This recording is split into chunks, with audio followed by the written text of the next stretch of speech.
Hello friends, কেমন আছো সবাই? আশা করছি সবাই ভালো আছো। তৃষান মামি ডেলি ব্লগে সবাইকে স্বাগত জানিয়ে আজকে একটা নতুন ব্লগ শুরু করছি। দেখো, আমি তোমাদের সবাইকে বলেছিলাম যে বাবানের বার্থডে ব্লগ আসছে। আমি কিন্তু গিফট দেখিয়ে দিয়েছি মোটামুটি, শুধু গোল্ড গিফটগুলো বাকি আছে। তাছাড়া আমার গিফট সব দেখানো হয়ে গেছে। তবুও আমি বার্থডে ব্লগটা নিয়ে আসতে পারিনি, এত দেরি হয়ে গেল কি বলবো। তো যাই হোক, আজকে আমি ব্লগটা রেডি করছি তোমাদের জন্য। তোমরা কিন্তু ব্লগটা কন্টিনিউ দেখতে থাকবে। তো দেখো,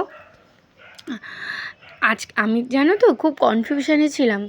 কারণ কি, বাবানের এই যেই পাঞ্জাবিটা পরেছে আজকে, আমি ওটা 3-4 দিন আগে অর্ডার করেছিলাম।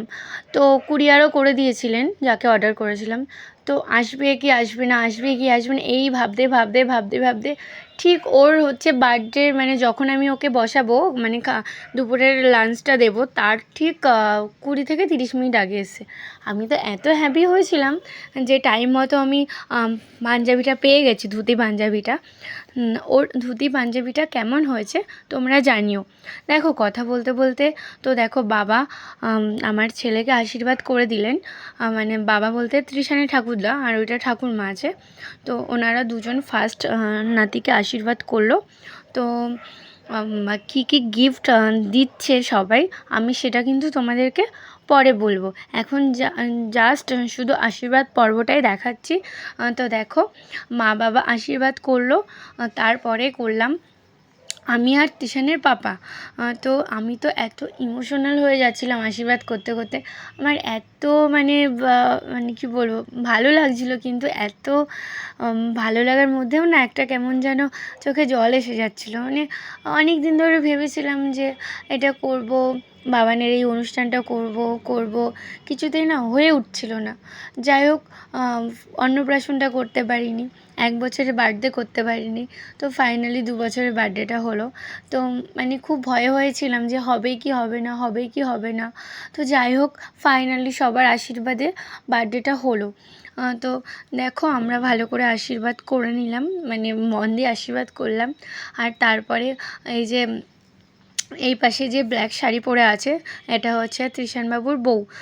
তো বউ আশীর্বাদ করবে। এবার বউ আশীর্বাদ করতে আমি উঠে চলে আসি, ও আমার সঙ্গে উঠে চলে আসে, ওর ভাল লাগছে না। তারপরে আমি ওকে কোলে নিয়ে বসলাম। তো দেখো, মা আশীর্বাদ করেছে, তারপরে আমিও আশীর্বাদ করেছি। সবাই আশীর্বাদ করছে এক এক করে, সবাই আশীর্বাদ করেছে। কিন্তু আমি না সব ভিডিও পাইনি, কারণ আমি নিজে ভিডিও করিনি। তো আমি যতটা ভিডিও পেয়েছি তোমাদের সামনে ততটাই দেখাচ্ছি, কারণ সব ভিডিও আমাকে সবাই পাঠায়নি। আমি যেটুখানি ভিডিও পেয়েছি সেটুখানি তোমাদেরকে দিচ্ছি। তো দেখো, মা বাবা আশীর্বাদ করলো, আমার মা বাবা আশীর্বাদ করলো, তারপরে হচ্ছে তৃষানের মামা মামি আশীর্বাদ করলো, ওর ওর দিদুন দাদু, তারপর হচ্ছে ওর মানে ঠাম্মারা সব আশীর্বাদ করেছে, সবাই ওকে আশীর্বাদ করেছে। কিন্তু আমি মানে ভিডিও করতে পারিনি, কারণ আমি তৃষানকে নিয়ে বসেছিলাম তখন। তো তার জন্য ভিডিওগুলো তোমাদেরকে দেখাতে পারিনি।